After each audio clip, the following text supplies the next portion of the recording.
வணக்கம். வசனமீரா channel. வசனமீரா channel இன்னைக்கு துவரம்பருப்பு சின்ன பருப்பு சேர்த்து ஒரு சாம்பார் வைக்க போகிறோம்.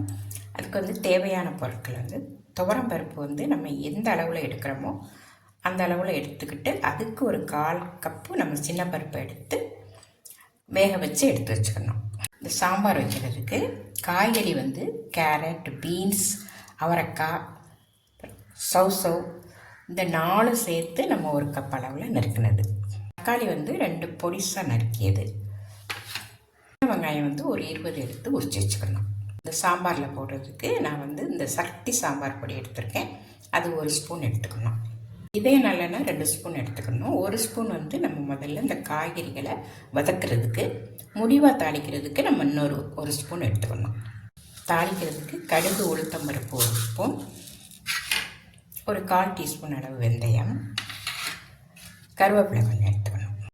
புளி நம்ம ஒரு எலுமிச்சப்பழ அளவு சைஸில் எடுத்து ஊற வச்சுக்கணும். இதுக்கு உப்பு தேவையான அளவு, முடிவாக நம்ம தூவுறதுக்கு கொத்தமல்லி இலையை நம்ம எடுத்துக்கணும். தூள் ஒரு 1/4 டீஸ்பூன் அளவில் எடுத்துக்கணும். இப்போ இந்த குக்கரில் நம்ம இந்த நறுக்கி வச்சுருக்கிற காய்கறி போட்டு கொஞ்சம் வதக்கிக்கணும். நறுக்கி வச்சுருக்கிற தக்காளி, இந்த உரிச்சு வச்சுருக்கிற சின்ன வெங்காயம், இதெல்லாம் சேர்த்து நம்ம ஒரு 2 நிமிஷம் வதக்கி வைக்கணும். வதக்கும்போது நம்ம கொஞ்சம் இந்த கல் உப்பு சேர்த்து கொஞ்சம் வதக்கி வைக்கணும். காய்கறி நல்லா வதங்கிடுச்சு. இப்போ இந்த வேக வச்சிருக்கிற பருப்பு, அப்புறம் சாம்பார் பவுடர்,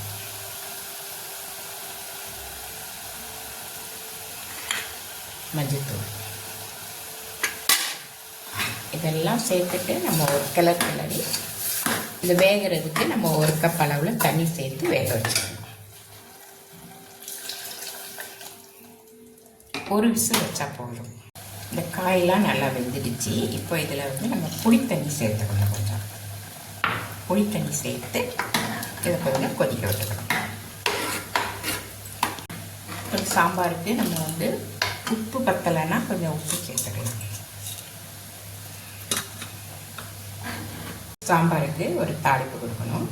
கொஞ்சம் 1 ஸ்பூன் அளவில் எண்ணெய் விட்டுக்கணும். கடுகு, உளுத்தம்பருப்பு,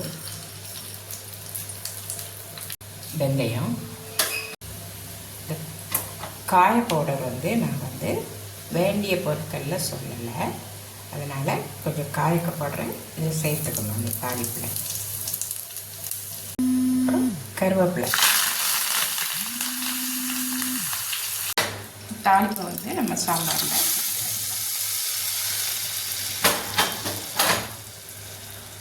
நறுக்கி வச்சிருக்கிற கொத்தமல்லி தழையை மேலே தூவிட வேண்டியதான்.